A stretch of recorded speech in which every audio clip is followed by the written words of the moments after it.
And good afternoon. Welcome to Cool Springs. Today is Monday, April the 3rd, 2023.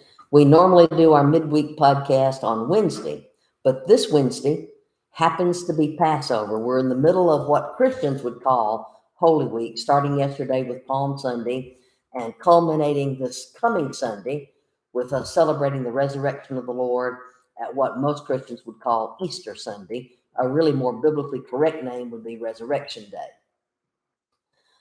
So we're having to record today because Wednesday we have a Passover meal to do at a sister church. Today's Heroes and Heroines of the Bible has to deal with the crucifixion, and it deals specifically with the Roman officer, the Centurion, who was in charge of the detail of soldiers that were going to carry out the execution of Jesus. We're going to look briefly at Luke chapter 23, starting in verse 44. The Roman soldiers who were assigned to Pilate had to carry out Rome's orders. The soldiers in this day and time acted as much like policemen as they did a military force. Yes, they would go out and fight any enemies of Rome that dared to attack it, but they also were there to keep the peace. And so they, like any other soldier of any other day and time, they have to obey the orders of their commanders. When you're given a task to do and you do it over and over again, it gets familiar to you, whether it's a good task or a difficult task. Sometimes it might even be an odious task. I used to have some relatives who lived in metro Atlanta near the water treatment facility for the metro Atlanta area. Well, the water treatment facility is, of course, taking all the water that includes the wastewater and treating it and purifying it and releasing it downstream. So the area around the water treatment facility didn't smell very good. And I can remember one time we had a family event, and one of my uncles was responsible for hosting the event, and his house was too small to host the event. But the water treatment facility near his house had a meeting room, and so he booked the party there because he and his family were used to the air quality, or shall I say lack of air quality, around the water treatment plant. The rest of us driving up and getting ready to go inside, as soon as we stepped out of our cars, we knew how badly it stank. We couldn't wait to hurry up and get inside the building to hold our family event. Smelled good inside the building, but you didn't want to go outside. You get used to what you experience over and over again. My uncle, my aunt, my cousins, they couldn't even smell the odor. Now I live in an area that has a lot of chicken coops in the area because this is a rural area, and a lot of chickens are being raised to either provide the eggs or being processed to go to grocery stores and to a dining room table near you. And a lot of times the fields around a chicken coop will smell pretty bad too. But after a while, you get used to it. Why do I say all this?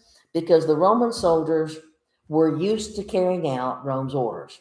And when those orders included putting prisoners to death, it got to be a routine sort of thing to them. So they're carrying out the orders. 3 people were supposed to die on what you and I now call Good Friday. 2 men who were thieves, and Jesus of Nazareth, who had committed no crime, but who was taking the place of a notorious criminal called Barabbas. And really what he was there to do was to pay the sin penalty for all of humanity. The Roman soldiers don't care about the details. They're told to execute these 3 prisoners. They salute, they do their duty. They carry them into the location.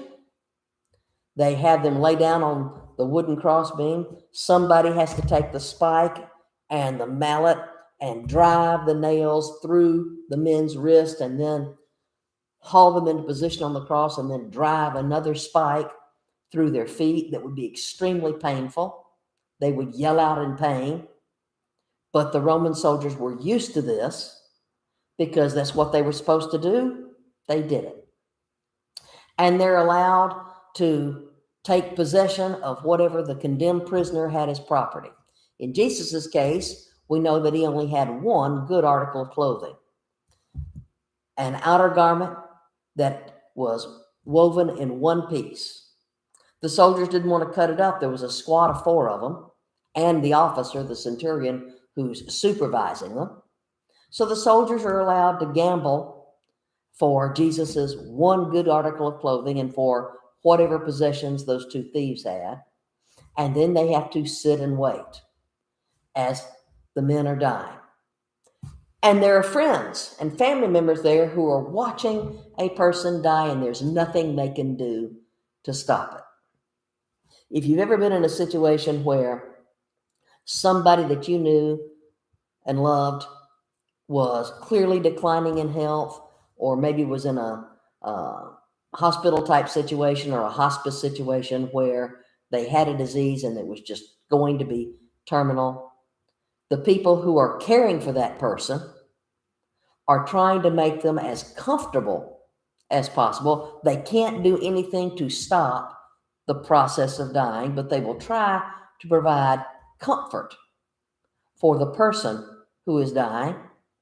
And they'll also try to take good care of the family, friends, the loved ones of the person who is dying. Because very often, family members will gather at a hospital, or if somebody is in a hospice center or at home under hospice type care, as it becomes obvious that the person is getting close to dying, the family and friends will come to have one last chance to sit and talk with that person, to express love to them, to just carry on a conversation. And it's very stressful, very emotionally draining for somebody to have to do that. And very often the caregivers will try to do what they can, not only for the patient, but to comfort that loved one, to offer them counsel and help, knowing that they are beginning to go through the grieving process. Well, that's our day and time. In the first century, the Roman soldiers are there because that's where they were ordered to be. It's their duty to carry out these executions. It's a task they've done time after time after time. Families are there. We know from the gospel accounts that Jesus' mother Mary, his disciple John, Mary Magdalene, and several other people who followed Jesus were there. And possibly even the thieves had friends and family there, and they're having to watch the person die. And they can't stop it, and they can't do anything to ease the person's pain. That'll make you suffer emotionally from not being able to do anything at all to bring even the slightest bit of comfort to someone. All you can do is just have the ministry of presence, where you're just there with them as they're drawing their last breath.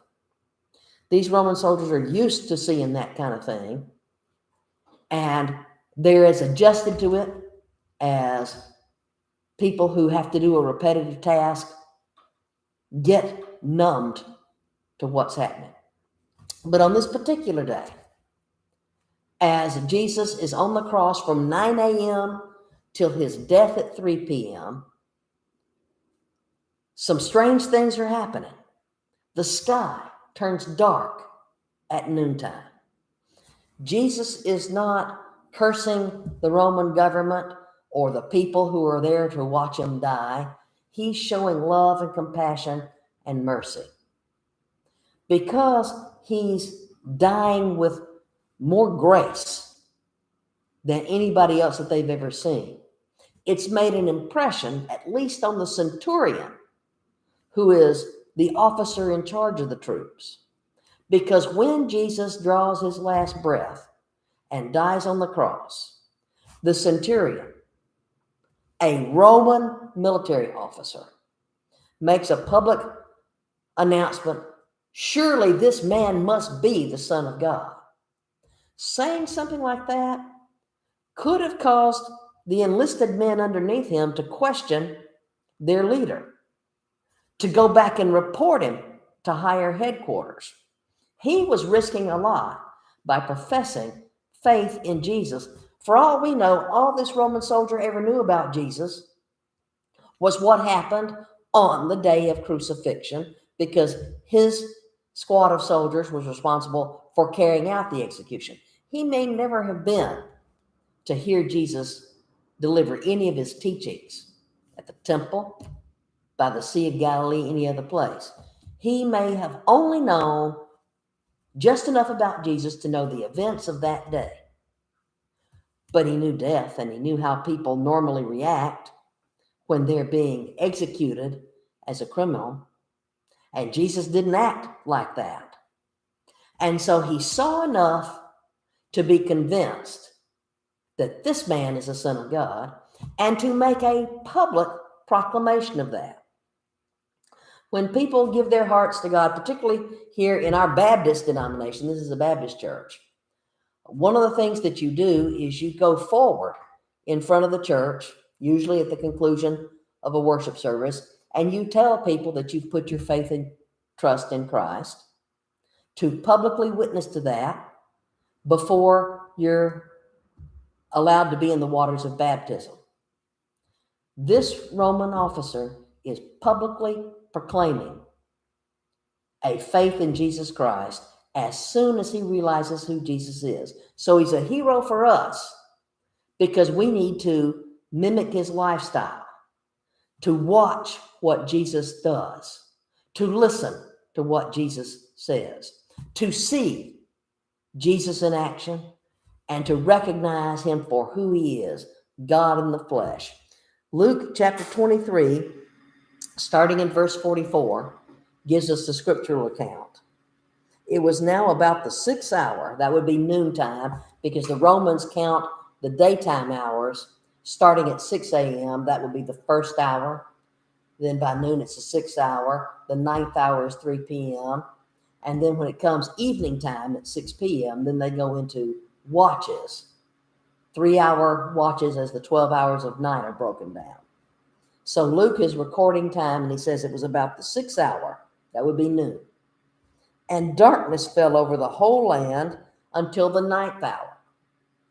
They were experiencing an eclipse that was darkening the sun. Okay, so they're having an execution, and it's right before a major holiday, and all of a sudden the sky darkens, and they're not like our day and time where we can turn on the nightly news or have it pop up on our computers that, hey, there's going to be an eclipse, or you'll be able to see a meteor shower or some other astronomical event. And you know, as long as the sky is clear, you can go out and watch this. They didn't know that this eclipse was coming. But God knew, because you see, God put the stars and the planets in place at the beginning of his creation. And God knew the moment that he would step into time and space as the baby in the manger at Bethlehem. And God knew the exact moment that he would step out of time and space by dying on the cross to pay our sin penalty. And so God organized his creation to give people signs to let them know what was going on. If you look at Genesis chapter 1, it will tell you that God created the sun, the moon, and the stars and the planets for seasons and for signs, not astrology, not worshiping or thinking that the stars guide your life, but as ways to count time, to know when the appointed feasts are. And this was going to be Passover. Passover is always on a full moon. So to have an eclipse when there's a full moon is a really extraordinary thing. There was darkness over the whole land until the 9th hour, because the sun was obscured, and the veil of the temple was torn in two. That was because an earthquake struck at the exact moment that Jesus is dying on the cross, at the exact time that this eclipse is going on that darkens the sky. so that people can't see. Sign after sign after sign to these people that something extraordinary was happening. And Jesus, crying out with a loud voice, said, Father, into your hands I commit my spirit. Having said this, he breathed his last. Now, when the centurion saw what had happened, he began praising God, saying, Certainly this man was innocent. And all the crowds who came together for this spectacle, when they observed what had happened, began to return, beating their breast. And all his acquaintances and the women who accompanied him from Galilee were standing at a distance, seeing these things. Everybody who was there at Calvary saw, heard, and experienced what was going on. But their reactions to it were different. Most of the soldiers, it was just business as usual. Some of the people who were there at Golgotha's Hill that day at Calvary were the religious leaders who finally were getting their way of having forced Pilate to release Jesus to them to be crucified, even though he knew and they knew Jesus does not deserve the death penalty, has done nothing wrong. But they wanted him dead. They didn't care about his innocence. They were there mocking Jesus while he was at the cross, telling him, if you're the Son of God, why don't you just come down off that cross? And if you come down, we'll believe. Jesus could have come off the cross. But if he'd come off the cross when they asked him to, if he hadn't paid the sin penalty, then even if they were serious about come off that cross and then we'll believe, their belief wouldn't do him any good because he wouldn't have finished paying the sin penalty. So there are people there who are mocking him and who are insensitive to his suffering and the suffering of the other two human beings. And there are some people who just stopped because it was on a main road to see what was going on, to just see the spectacle. There are people like that in our world who just want to check out and see what's going on and not feel any human compassion for anybody who might be suffering. The wonderful news about our day and time is those people who work in the hospitals and in the hospice type centers, they not only care about the person who's dying, but they care about the loved ones of the person who's dying, and they'll do what they can to give those people privacy, to give them basic human comforts. Bring you a glass of water, bring you a cup of coffee, something to try to provide for some physical needs that you may have while you're sitting there by your loved one's bedside as they're slipping into eternity. To be as compassionate as they can about when the person has deceased, to close the eyes, to arrange for someone to come and remove the body, to offer counseling, grief support, offer to call somebody. Most people will at least show kindness. Some people who were there on the hill were weeping and mourning over Jesus because they knew he had done nothing wrong. Some were happy to hear that he was dead, those religious leaders. But at least one person, a Gentile, a Roman centurion, saw how Jesus died, and it was enough to convince him that this man is more than just a man. And so he publicly proclaims his faith, even though he may be putting his career at risk, to publicly proclaim where not only his soldiers can hear it, but those religious leaders who hated Jesus and wanted him dead can hear it. Maybe they'll be the ones to go back and report to Pilate and say, hey, you need to get this guy off this detail. He was willing to publicly proclaim what he had just discovered, that Jesus was the unique Son of God. What about you? Do you have the heroic courage to see Jesus for who he really is and to see yourself for who you really are? To turn to Jesus in faith and ask him to forgive you of your sins and be Lord of your life, and to publicly proclaim that you are a follower of Jesus. Thanks for watching.